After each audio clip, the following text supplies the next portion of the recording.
Vamos lá, pessoal, mais um vídeo de questões comentadas, administração financeira e orçamentária. Vamos direto para as questões. Questão da FGV, Câmara dos Deputados, analista legislativo, técnico em material e patrimônio. E fala o seguinte: ao longo do século XX, houve um constante processo de reformulação conceitual do orçamento público, com impactos significativos nas práticas e nos procedimentos.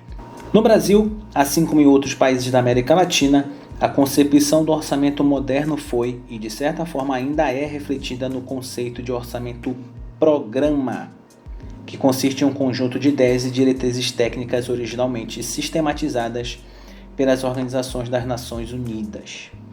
Vamos. Relacione os elementos essenciais do orçamento-programa listados a seguir, respectivas definições, fala aqui em objetivos, programas, custos, medidas de desempenho. Essa é uma questão relativa ao orçamento público. Os métodos de elaboração orçamentária, eles compreendem um conjunto de teorias, características e também classificações em que classificam o orçamento público de determinado período. O orçamento público passou por um contínuo processo de reformas com efeitos importantes nas práticas e nos processos. Passou pelo antigo orçamento tradicional, certo? Que era um mero instrumento de controle político, até o nosso moderno orçamento programa, que é um instrumento da administração e de planejamento. Esses modelos orçamentários possuem características específicas que os distinguem, que estão muito ligadas à época em que foram idealizados e às necessidades governamentais que eles pretendiam endereçar. O autor Giacomoni traz um quadro resumo sobre o orçamento tradicional e o orçamento programa, que costuma aparecer muito nas provas de concurso. Nesse quadro, ele fala sobre as principais diferenças entre o orçamento tradicional e o orçamento programa. Então vamos ver essas diferenças.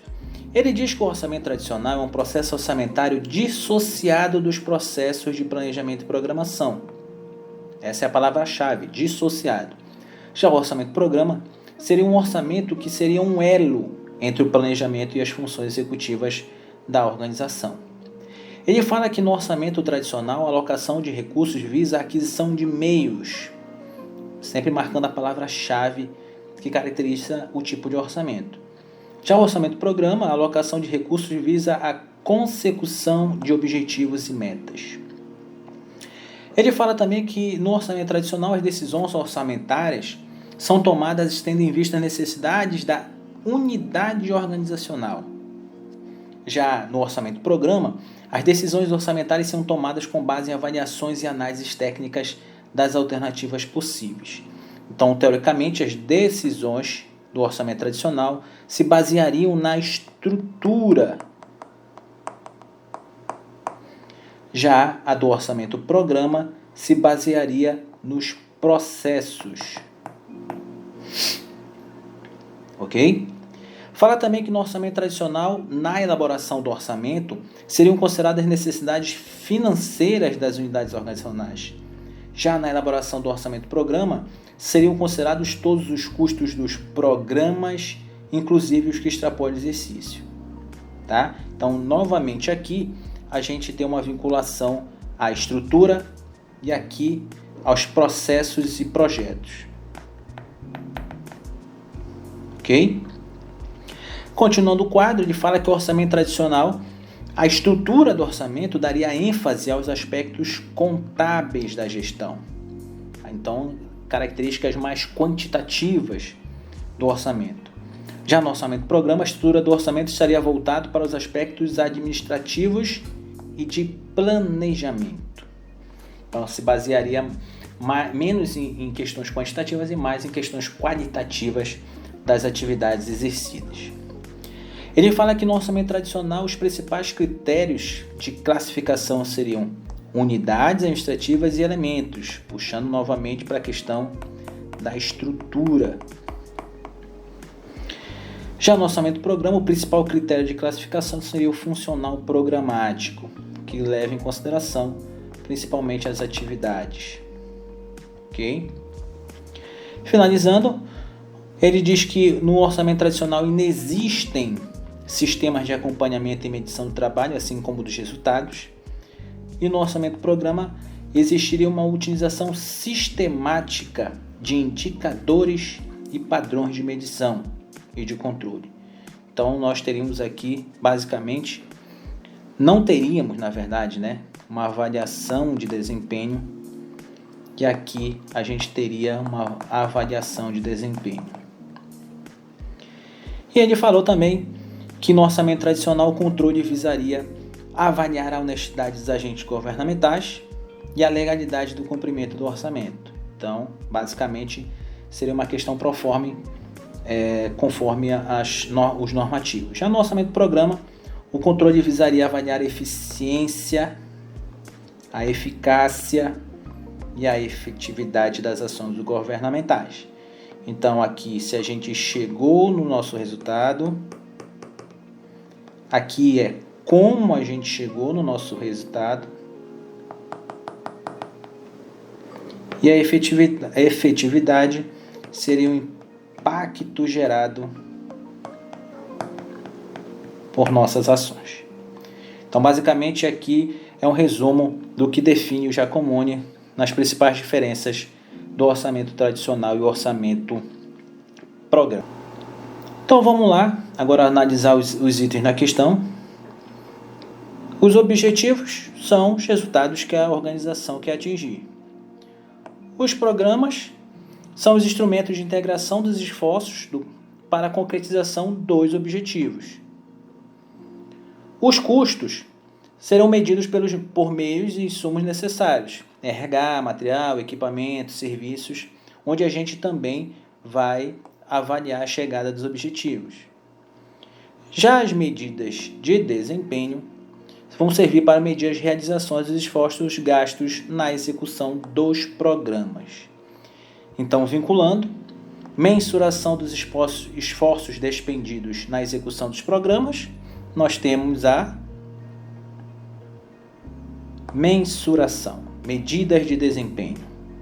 Ok? O próximo, medidas por meio da identificação dos meios e insumos necessários para a obtenção de resultados. Nós temos aqui os custos. Instrumentos de integração dos esforços governamentais para concretizar os objetivos. Aqui nós temos os programas. E por exclusão, a organização busca alcançá-los, para os quais utiliza os recursos orçamentários. Isso aqui são os objetivos, os resultados, metas que a organização pretende alcançar. Então, considerando o nosso item, ele vai ser 4321. 4321, questão letra E, é o gabarito dessa questão. Ok? Aqui, gabarito letra E.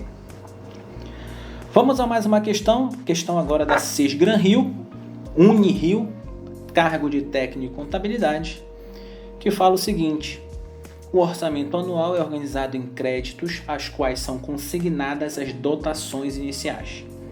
Porém, a legislação prevê a possibilidade de abertura de créditos adicionais durante o exercício para os casos de créditos com dotações insuficientes ou para atender despesas não previstas. Por serem abertos durante o exercício financeiro, existe possibilidade de prorrogação da vigência de créditos adicionais após o encerramento do exercício. Vamos ver as alternativas. Um dos requisitos para essa prorrogação é que se indique a fonte de recurso no exercício da vigência prorrogada, se trate de créditos adicionais abertos com excesso de arrecadação, se trate de créditos adicionais suplementares ou especiais, sejam créditos especiais abertos nos últimos 4 meses do exercício e com saldo, ou sejam créditos extraordinários abertos durante o exercício com saldo. Vamos analisar a questão. Os créditos orçamentários, eles podem sofrer algumas alterações. E os mecanismos utilizados para fazer essas alterações são os créditos adicionais, certo? Por isso, dizemos que os créditos adicionais são mecanismos que retificam o orçamento. De acordo com a Lei 43.20 de 64, no seu artigo 40, são créditos adicionais as autorizações de despesa não computadas ou insuficientemente dotadas na Lei do Orçamento. Ainda segundo a Lei 43.20, já no artigo 41, fala que os créditos adicionais classificam-se em suplementares, que seriam aqueles destinados a reforço de dotação já existente, os especiais, que seriam destinados a despesas para as quais não havia dotação orçamentária específica, e, por fim, os extraordinários, que seriam aqueles destinados a despesas urgentes e imprevistas, como é no caso de guerra, comoção intestina ou calamidade pública. A questão mencionou a abertura de créditos adicionais para os casos de créditos com dotações insuficientes ou para as despesas não previstas. Portanto, sabemos que os créditos adicionais aos quais a questão está se referindo são os créditos especiais e os extraordinários. Ok? Normalmente, os créditos adicionais possuem vigência adstrita ao exercício financeiro em que foram abertos. Mas ele tem uma exceção, que é feita aos créditos especiais, exatamente, e aos extraordinários, conforme expõe a Lei 43.20 de 64. No artigo 45, fala que os créditos adicionais terão vigência adstrita ao exercício financeiro em que foram abertos, salvo expressa disposição legal em contrário quanto aos especiais e aos extraordinários. Ok? Mas como os créditos especiais e extraordinários podem ser reabertos e quais são os requisitos para isso? A resposta está na Constituição Federal, que no artigo 167, parágrafo 2º, fala que os créditos especiais e extraordinários terão vigência no exercício financeiro em que foram autorizados, salvo se o ato de autorização for promulgado nos últimos 4 meses daquele exercício, caso em que serão reabertos nos limites dos seus saldos, sendo incorporados ao orçamento do exercício financeiro subsequente. Ok? Assim, voltando às alternativas, nós verificamos que o gabarito da nossa questão é a letra D, que fala exatamente que um dos requisitos para a prorrogação é que sejam créditos especiais abertos nos últimos 4 meses do exercício e principalmente com saldo. Se o saldo tiver sido todo utilizado no ano anterior, ele não pode ser reaberto no ano seguinte, ele precisa necessariamente ter saldo. Então o gabarito da nossa questão é a letra D de dado. Mais uma questão respondida da SESC-Gran-Rio agora. Ficamos por aqui nesse vídeo.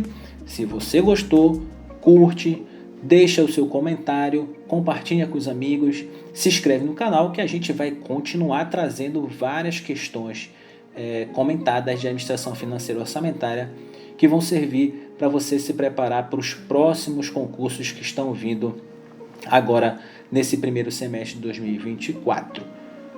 Ficamos por aqui, até a próxima.